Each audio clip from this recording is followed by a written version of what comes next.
Nous sommes de plus en plus nombreux à avoir des difficultés à nous nourrir en Belgique. En 2019, plus de 400 000 personnes avaient recours à l'aide alimentaire. Elles sont près de 600 000 en 2022, dont 90 000 à Bruxelles, contre 50 000 avant la pandémie de Covid-19. Les crises de l'énergie, du logement, de l'emploi ne font que fragiliser davantage les bénéficiaires de cette aide, déjà victimes des inégalités croissantes.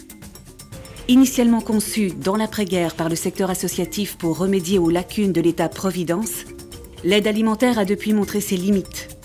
Devenue une réponse structurelle et institutionnalisée à la précarité alimentaire, elle ne représente qu'une solution à court terme, un mode de gestion tout au plus. Comment lutter structurellement contre cette précarité alimentaire? Quelles aides s'offrent aux plus démunis? Nous, en fait, on ne fait pas de colis. Les courses qu'on achète, on leur vend, comme dans les épiceries sociales, à moitié prix. Les gens ils viennent et on a trouvé que c'est mieux qu'ils puissent choisir. Comme ça, en fonction aussi, eux, ma foi, déjà, parfois de leur culture et en même temps aussi de leur goût. Ça nous apporte à avoir à manger en suffisance en sachant qu'on a beaucoup de problèmes d'argent. C'est plus facile pour nous de venir ici que d'aller dans les grandes surfaces où on paye quasi le double, voire le triple de ce qu'on peut avoir ici. Donc il y a les courses, mais il y a aussi les gratuits, on les invendus des magasins, et là, ma foi, une petite participation. Alors là, ils peuvent aussi choisir en fonction de ce qu'on reçoit, quoi. Je suis très contente de venir au Minga, ça m'aide beaucoup. On rencontre des gens, maintenant avec la mode Covid, on est personnel, chacun à son tour, mais avant on était attablés le mardi, le jeudi, c'était sympa, on buvait un petit café, un petit biscuit ensemble. Comme le taux de pauvreté et de précarité est en augmentation constante depuis des années, l'aide alimentaire est également en augmentation constante. C'est avant tout du dépannage en fait, donc il s'agit d'offrir un accès à une alimentation à des personnes qui ont un portefeuille troué et qui n'ont plus assez d'argent pour acheter de la nourriture.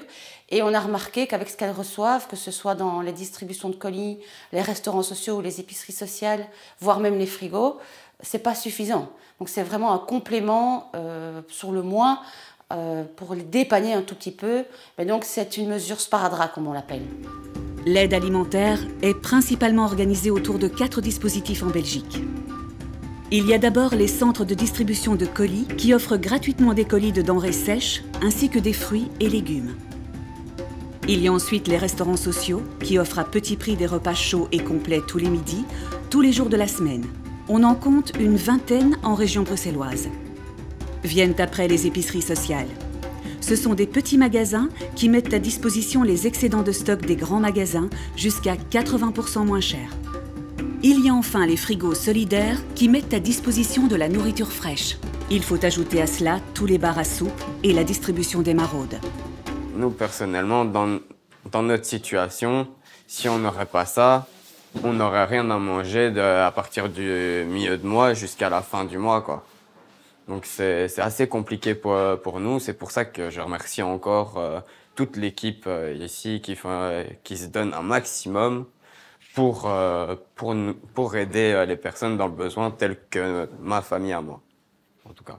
On essaye surtout, nous, l'épicerie sociale, d'aider vraiment les gens précarisés, malgré qu'ils ont un travail. C'est pas toujours évident de joindre les deux bouts, hein, vu que les loyers aussi, nous, Brabant Wallon, c'est pas bon marché. Donc on essaye d'aider ces gens-là. Il y a un sentiment de honte, d'atteinte à la dignité, de violence symbolique en tout genre. Mais aussi, certains le disent aussi que ça les dépanne, donc ça les aide. Et sans ça, ils mangeraient encore moins que ce qu'ils mangent. Au niveau sociétal, c'est tout à fait inadmissible que des gens aient faim dans ce pays. Et donc, forcément, il y a quelque chose à faire à ce niveau-là. Et le quelque chose à faire, c'est renflouer le portefeuille des personnes. Des solutions structurelles et ambitieuses sont nécessaires pour lutter efficacement contre la précarité alimentaire.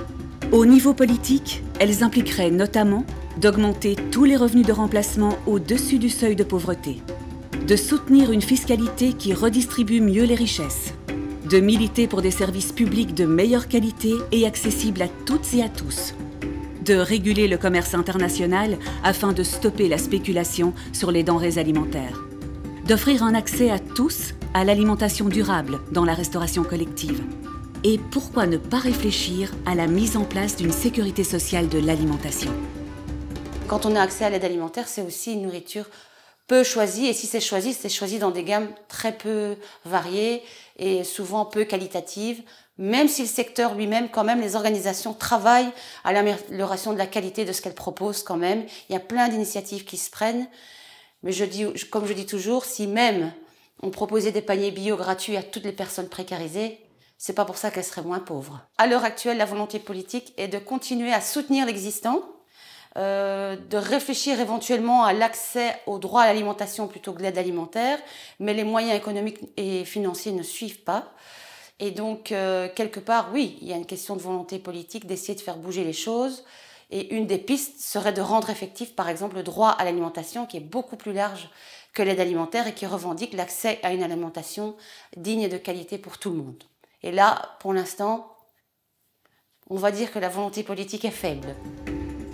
Action Vivre Ensemble met un point d'honneur à soutenir le travail de tous les mouvements et projets de la société civile qui luttent au quotidien pour réduire les inégalités et assurer à chacune et chacun le droit à une alimentation de qualité qui, au-delà d'être un besoin vital, est d'abord et avant tout un droit humain.